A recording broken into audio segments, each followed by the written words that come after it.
सत श्री अकाल दोस्तों, मेरा नाम है राजज्ञानी और आप देख रहे हैं देश का सबसे भरोसेमंद, विश्वसनीय और सच्चाई में नंबर 1 चैनल द करेंसीपीडिया। एक बार फिर से दिल से स्वागत है आप सभी का आपके अपने चैनल करेंसी की दुनिया द करेंसीपीडिया पर। जैसा कि आप सबको पता ही है कि 25 जुलाई को साईनाथ रेड्डप्पा जी की बुक लॉन्चिंग का प्रोग्राम था और हमने आप सभी को इनवाइट किया था। आप में से बहुत से लोग हमसे जुड़े थे, आप सभी का बहुत बहुत धन्यवाद। लेकिन बहुत सारे लोग ऐसे थे जो हमसे उस वक्त जुड़ नहीं पाए, कारण कुछ भी हो सकता है। हम उन कारणों पर न जाते हुए जो प्रोग्राम हुआ था उसकी रिकॉर्डिंग हम आपके सामने पेश कर रहे हैं। यदि आपने प्रोग्राम अटेंड किया था तो आप चाहें तो इस वीडियो को स्किप कर सकते हैं, लेकिन यदि आपने प्रोग्राम अटेंड नहीं किया था, किसी कारण से आप अनुपस्थित थे, तो इस वीडियो को ज़रूर देखिए। इस वीडियो को देखने से आप जान पाएंगे कि जो वेबिनार हुआ था उसमें हमने क्या क्या बातें की थी। आप देखिए और कमेंट करके बताइए कि आपको कैसा लगा। यदि आपको अच्छा लगा तो आप कमेंट कीजिए, यदि आप नेक्स्ट पार्ट देखना चाहते हैं तो आप कमेंट कीजिए।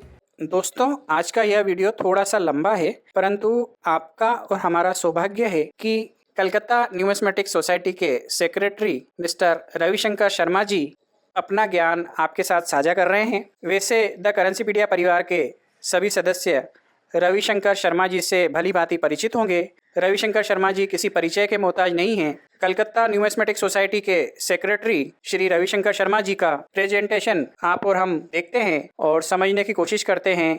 आइए शुरू करते हैं। Second speaker for the day is Mr. Ravishankar Sharma. We are really honored to have you, sir. Please welcome. Thank you हार्दिक।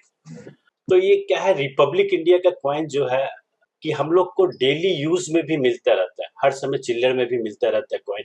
और नया जो कलेक्टर है जिसको स्टार्टिंग करना चाहिए, जैसे स्कूल स्टूडेंट्स हुआ या बहुत ज्यादा खर्चा नहीं करना, तो सबसे बेस्ट तरीका है स्टार्ट करने का कॉइन है वो रिपब्लिक इंडिया।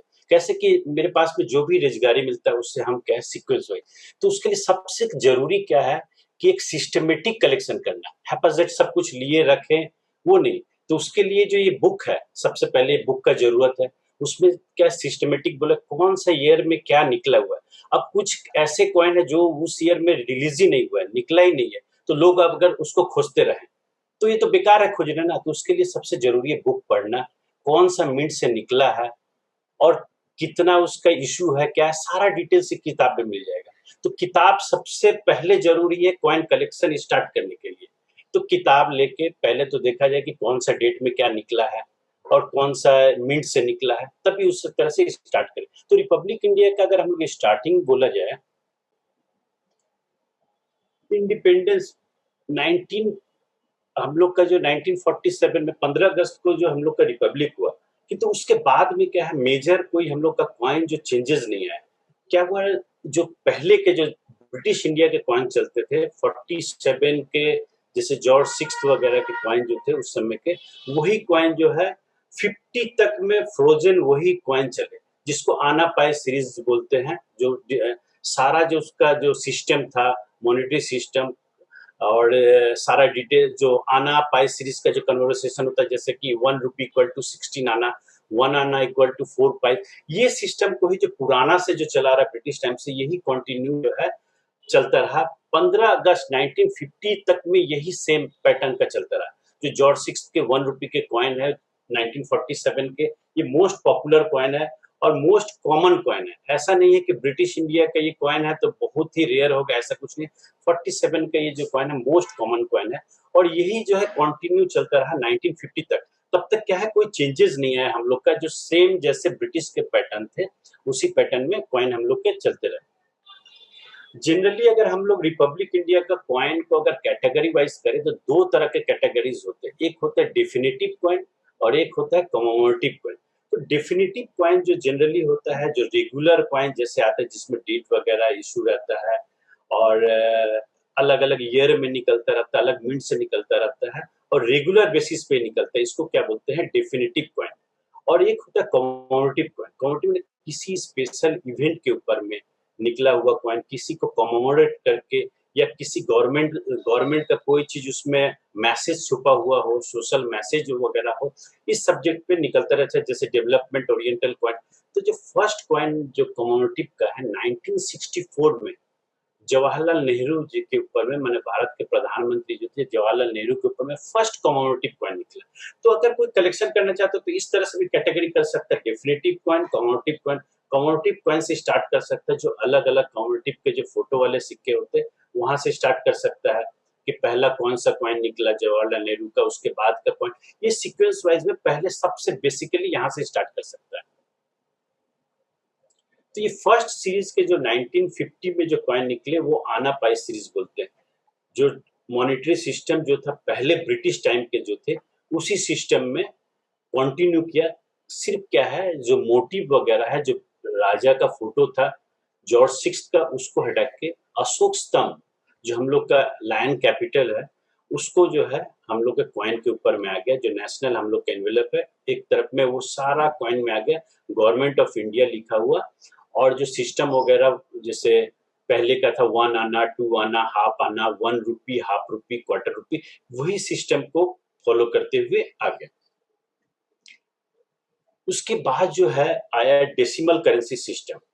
ये पहले का जो सिस्टम जो था वो बहुत कॉम्प्लिकेटेड था लोगों को समझना, उसको चेंज करना। आना पाई सीरीज में 16 आना तो ये 64 पैसा, तो ये थोड़ा बड़ा प्रॉब्लम होता था।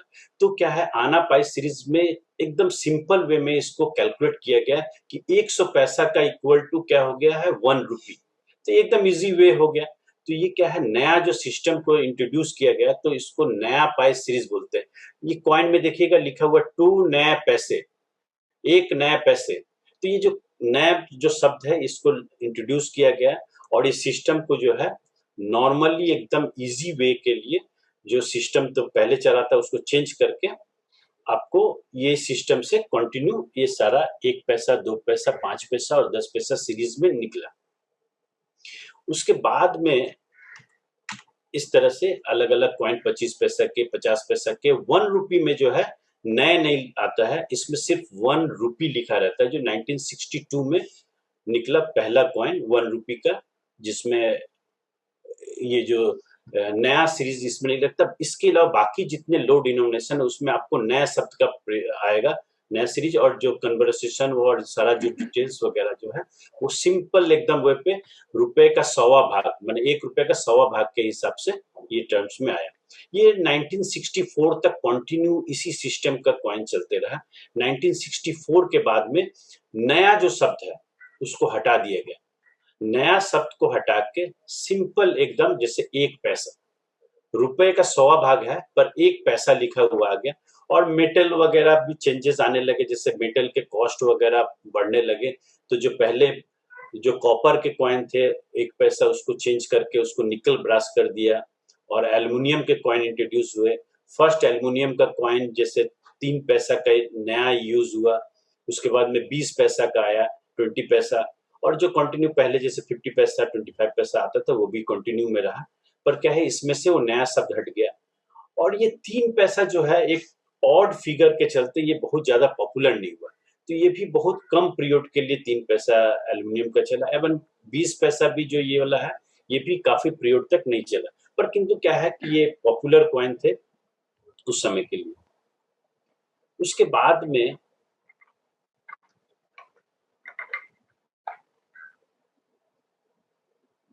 कंटिन्यू इसी सीरीज को अलग डेवलप होते रहा और ये लॉन्ग पीरियड तक यही सिस्टम में चलते रहा। इसके बाद में 2 रुपये वगैरह आया अलग अलग सीरीज के। और इसके पहले क्या हुआ, 1988 में मेजर चेंज हुआ।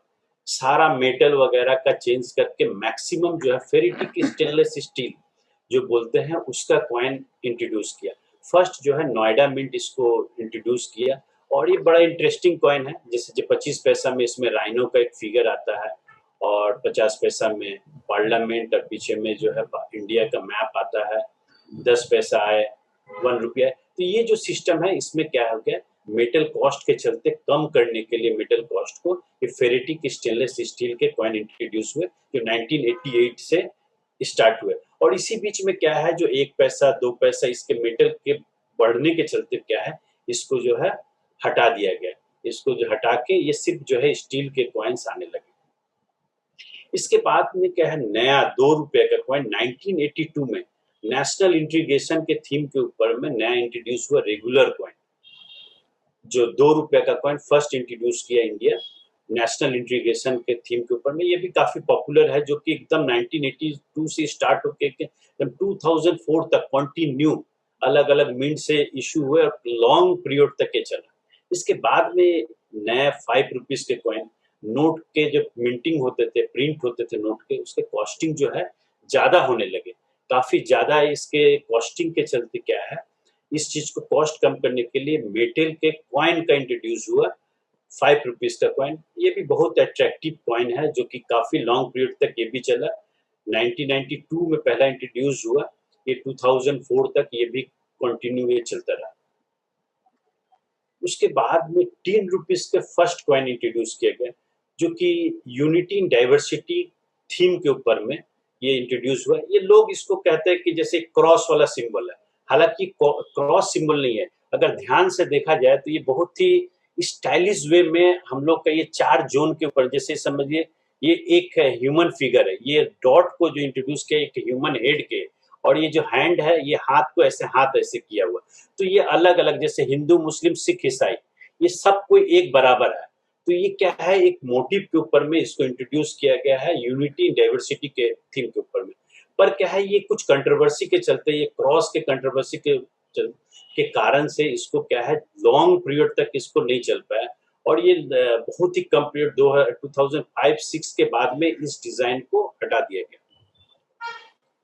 इसके बाद में एक नया डिजाइन इंट्रोड्यूस हुआ, जिसको नृत्य मुद्रा बोलते हैं। नृत्य मुद्रा जो है डांस का जो फॉर्म होता है, अलग अलग स्टाइल होता है, उस स्टाइल को लेके मोटिव के हिसाब से ये लिया गया। और ये सारा डिजाइन जो है ये आपको अहमदाबाद का एक बहुत बड़ा इंस्टीट्यूट है, वहां से डिजाइनिंग किया गया था।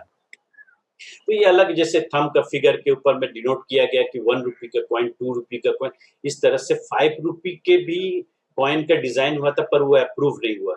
इस तरह से 10 रुपी के भी हुए थे, ये अप्रूव नहीं हुआ। अप्रूव जो हुए थे 1 रुपया, 2 रुपया और 50 पैसा, जो मुट्ठी का बना हुआ 50 पैसा, ये अप्रूव हुए थे और ये ही सर्कुलेशन में रहे, पर ये भी बहुत लॉन्ग पीरियड के लिए नहीं थे।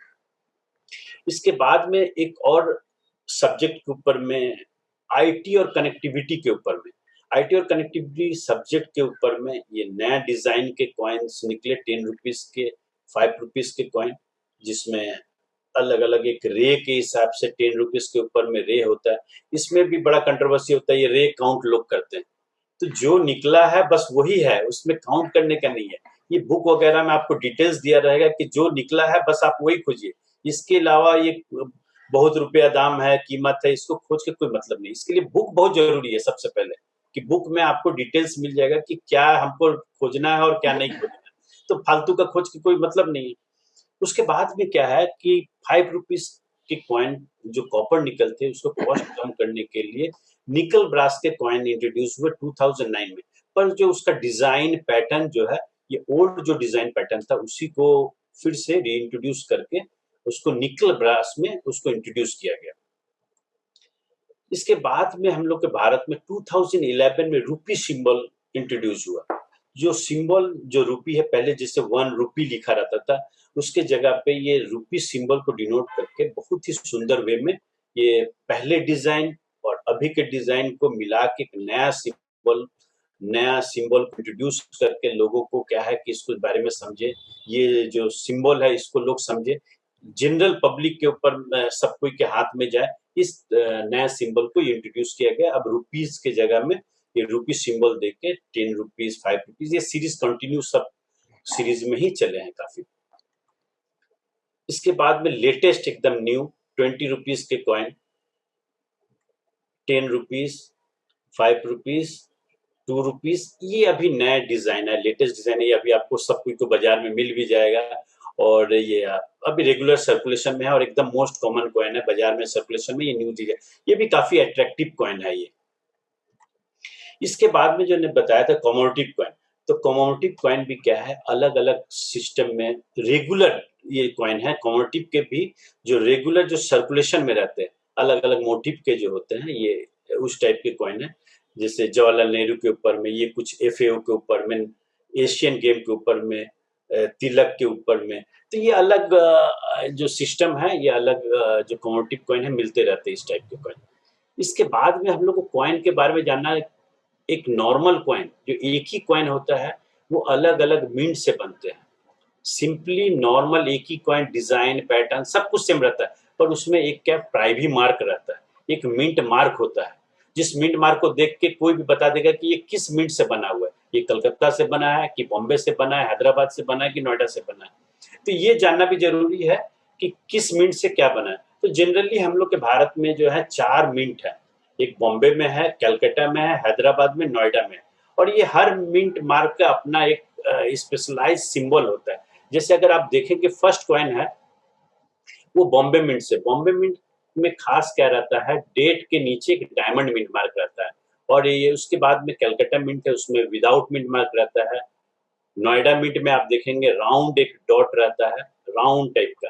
और हैदराबाद का स्टार रहता है। ये डिटेल्स में आपको बुक में मिल जाएगा, ये हम ओवरऑल आपको बता दे रहे हैं। इसके अलावा कुछ फॉरेन से भी मिंटिंग हुए थे, कुछ शॉर्ट हम लोग के इंडिया में जो है कॉइन का जब इतनी काफी डिमांड हुआ, तो इंडियन मिंट के अलावा कुछ फॉरेन में हम लोग के इंडिया गवर्नमेंट जो है फॉरेन से बनवा के यहाँ लाए थे। जैसे कि पिचोरिया मिंट से है, सियोल मिंट से, ब्रह्मिंगन मिंट से, हिटन, ओटावा, मेक्सिको। और इनके भी अलग अलग मिंट मार्क होते हैं। आप गौर किए होंगे, जैसे 1985 एज के नीचे में एज 5 के नीचे में एज लिखा रहता है। तो लोग ऐसा भी है कि लोग खोजते हैं HMT कि एज है आया तो एम और टी भी चाहिए, तो एम और टी मिलेगा नहीं कभी। तो इसके लिए बुक में भी देखना जरूरी है कि सिर्फ एच ही निकला है कि HMT भी निकला है। तो ऐसा कुछ नहीं है, तो लोगों को जानना जरूरी है कि क्या निकला है। इसके अलावा कुछ स्पेशल कॉइन्स होते हैं, जैसे पैटर्न कॉइन बोला जाता है, एक्सपेरिमेंटल कॉइन होता है, और प्रूफ और अनसर्कुलेटेड कॉइन होता है। पैटर्न कॉइन होता है किसी भी कॉइन पे पहले जो डिजाइन बनते हैं, अगर वो अप्रूव नहीं हुए, अगर वो कॉइन को अप्रूव नहीं किया तो उसको पैटर्न कॉइन बोला जाता है। कुछ एक्सपेरिमेंटल कॉइन होते हैं जो गवर्नमेंट निकालते हैं, एक्सपेरिमेंटल कॉइन जो ट्रायल के टाइप में निकालते हैं, तो वो अलग हाई एडवांस कलेक्शन के लिए है। कुछ प्रूफ और अनसर्कुलेटेड होते हैं जो specially India government mint Bombay और कलकत्ता पहले निकालती थी, जो स्पेशली ऑर्डर से निकलता है, उसके लिए एक टाइम बाउंड रहता है, पेपर वगैरह में ऐड दिया जाता है, और उसका प्रीमियम भी हाई प्रीमियम में रहता है, स्पेशली तैयार होता है। ये कुछ स्पेशल ये सेट्स है जो पहले 1950, 54, 55 में निकले थे। ये अलग अलग डिनोमिनेशन के कॉइन्स, जैसे प्रूफ अनसर्कुलेटेड 1000 रुपीज के coin, 150 rupees, 100 rupees, 75 rupees, 60 rupees, इसके अलावा 20 रुपीज, 125, ये अलग अलग डिनोमिनेशन के हैं। बीच बीच में ऐड आता रहता है। ये वेबसाइट में भी आपको, मिंट के वेबसाइट में मिल जाएंगे, और पेपर में भी ऐड आता है, तो वहां से आप लोग बुक कर सकते हैं, या फिर आपको अलग अलग डीलर या फिर एग्जीबिशन वगैरह से भी कलेक्ट कर सकते हैं आप लोग। ये 25 रुपीज, 20 रुपीज के कॉइन। कुछ स्पेशल कॉइन्स भी निकालते हैं, अलग अलग VIP सेट जो मिंट से निकलते हैं कुछ स्पेशल ओकेशन के लिए, कुछ मिंट काउंटर से भी सेल करते हैं। ये अलग स्टाइल के कॉइन्स है। ये कुछ पैटर्न कॉइन है जो कि कॉइन मार्केट में नहीं है, ये सब पैटर्न कॉइन है जो कि ट्रायल के लिए बने थे पहले 1949 में, पर ये डिजाइन सब अप्रूव नहीं हुए। जो नॉर्मल अप्रूव कॉइन है, जो जनरल सर्कुलेशन में आए, ये सब पैटर्न कॉइन। कुछ एक्सपेरिमेंटल कॉइन जिसको बोला जाता है, जैसे EXP लिखा हुआ एक्सपेरिमेंटल कॉइन, ट्रायल के लिए निकालते हैं गवर्नमेंट। और ये जनरली नॉर्मल कॉइन के लिए भी कभी कभी आता है, जो एक्सपेरिमेंटल अप्रूवल के लिए डिग्निटी वगैरह को जाता है, या फॉरेन में जो किस तरह के कॉइन होते हैं उनको भेजा जाता है, इस तरह के कॉइन होते हैं। ये डाई वगैरह किस तरह से बनते हैं, तो ये अलग अलग पैटर्न के डाई है। पहले स्केच होता है, उसके बाद में इसका क्ले मॉडल बनता है, उसके बाद प्लास्टर पेरिस में इस मोल्ड को रेज डिजाइन में ये जो डाई बनते हैं, उसके बाद में ये सीक्वेंस वाइज करते करते क्या होता है, लास्ट में इसके डाई बनते हैं। डाई जो है हाई क्वालिटी के डाई होते हैं, जिससे मैंने एकदम रेज डाई, इसी से हम लोग के कॉमोडिटी कॉइन्स वगैरह बनते हैं। कुछ अगर मिलिंग अगर देखा जाए, कॉइन का मिलिंग, सिक्योरिटी एज जिसको बोला जाए, तो सिक्योरिटी एज कैसे होता है, ये बड़ा टिपिकल होता है सब्जेक्ट कि सिक्योरिटी एज कैसे होता है। तो सिक्योरिटी एज के लिए ब्लैंकिंग के बाद में कॉइन जो है, राउंड ब्लैंकिंग के बाद में एक कॉलर होता है, कॉलर से रोल किया जाता है, तो इसमें क्या है, सिक्योरिटी एज आता है। ये एडवांस के है। इस तरह से ब्लैंकिंग होते हैं, उसके बाद में इस तरह से कटिंग होते हैं, कटिंग के बाद में इस तरह से उसको पॉलिशिंग किया जाता है, एनिलिंग किया जाता है गर्म करके, उसके बाद में ड्राई करके उसको एकदम ड्राई बढ़िया से पॉलिश करने के बाद में इस तरह से कॉलर बनते हैं, कॉलर रोल करके इस तरह से उसमें सिक्योरिटी एज बना जाते हैं। सिक्योरिटी एज के बाद में इस तरह से अपर और लोअर डाई होता है, उस बीच में कॉइन जाता है और उसके बाद में स्ट्राइकिंग जो होता है, उसके बाद में दोनों साइड के कॉइन एक साथ में मिंटिंग होते हैं। ये फिर एग्जामिनर उसको एग्जामिन करता है कि उसमें कहीं गलती उलती है कि नहीं, उसको हटा के पैकेज होता है, किसी में 1000 पीस 2500 पीस का पैकेजिंग करके फिर रिजर्व बैंक ऑफ इंडिया जाता है, रिजर्व बैंक से उसमें इश्यू होते हैं। कुछ ये मिंटिंग के टाइम में जो एरर होते हैं, अलग अलग टर्म्स होते हैं इसके, जैसे डबल स्ट्रक हुआ, उसके बाद में डाई डबलिंग हुआ, ब्रोकेज हुआ, यूनिफेस हुआ, इस तरह से अलग अलग इस तरह के डाई डबलिंग वगैरह। कुछ कॉइन्स वगैरह जैसे डेट में गलती हो गए थे, जैसे 97 में नेताजी के सेंटेनरी ईयर हो रहा था, गलती से वो 96 में निकाल दिया था। तो ये गलती कुछ वगैरह होते, कुछ रॉन्ग प्लानचेट हो जाता है छपने के टाइम में। तो ये मेनली हम लोग ओवरऑल जो है आपको बताया गया कि किस तरह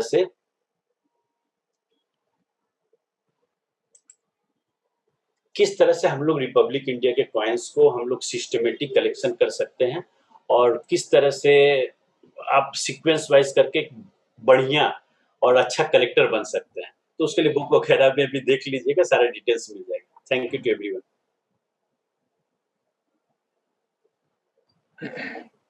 Thank you, Mr. Excellent. Ravishankar Sharma. Excellent.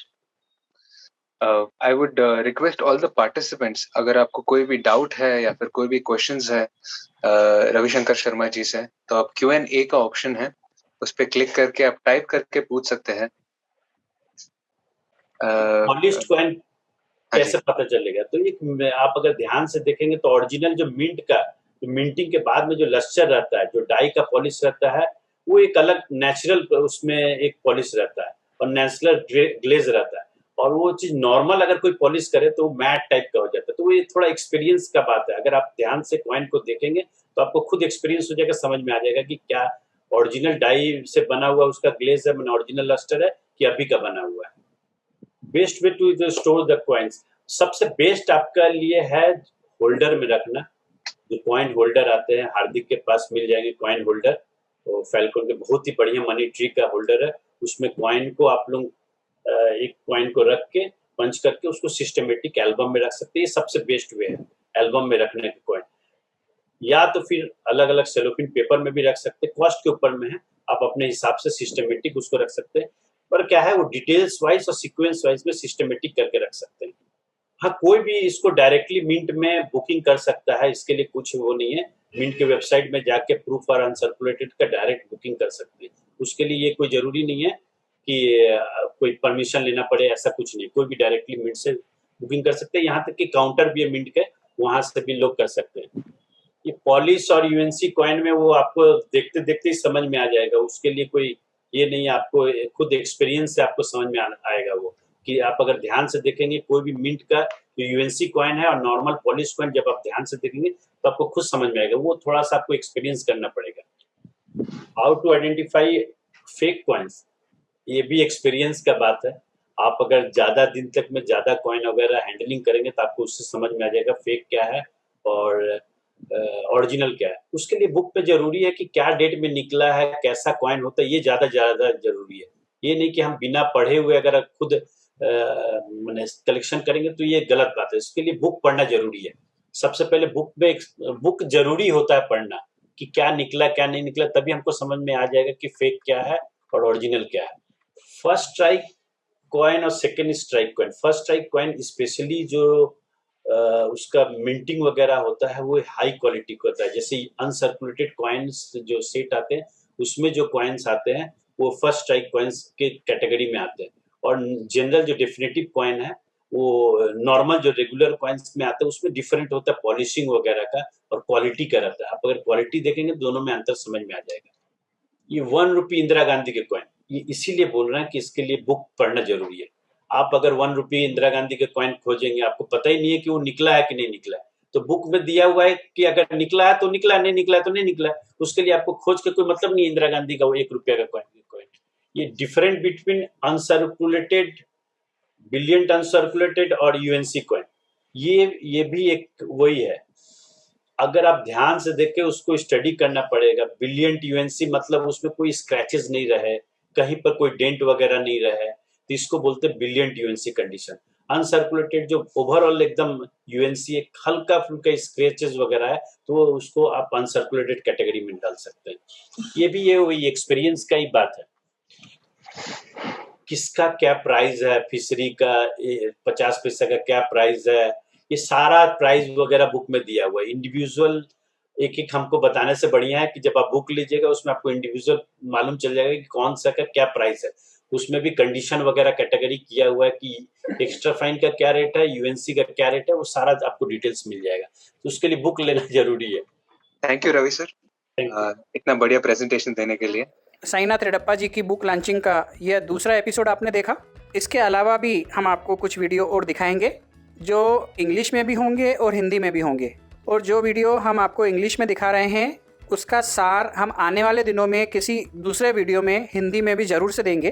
तो अभी आप इंग्लिश और हिंदी दोनों देख लीजिए, लेकिन जैसे ही मैं फ्री होता हूँ आपको इस पूरे सीरीज का एक सारगर्भित वीडियो बनाकर आपकी सेवा में हम ज़रूर पेश करेंगे, ताकि आपको इन सभी वीडियोस का जो सार है वो समझ में आए, कहीं ना कहीं वो आपके लिए और आपके कलेक्शन के लिए फ़ायदेमंद साबित हो। धन्यवाद। आज के लिए बस इतना ही। बहुत ही जल्द फिर मिलते हैं एक नए रोचक, अद्भुत व ज्ञानवर्धक वीडियो के साथ। तब तक के लिए आप अपना ख्याल रखिएगा, आपके अपनों के लिए, हमारे लिए और देश के लिए। और हाँ, मुस्कुराते रहिएगा क्योंकि आप कैमरे की नज़र में हैं। जय हिंद, जय भारत।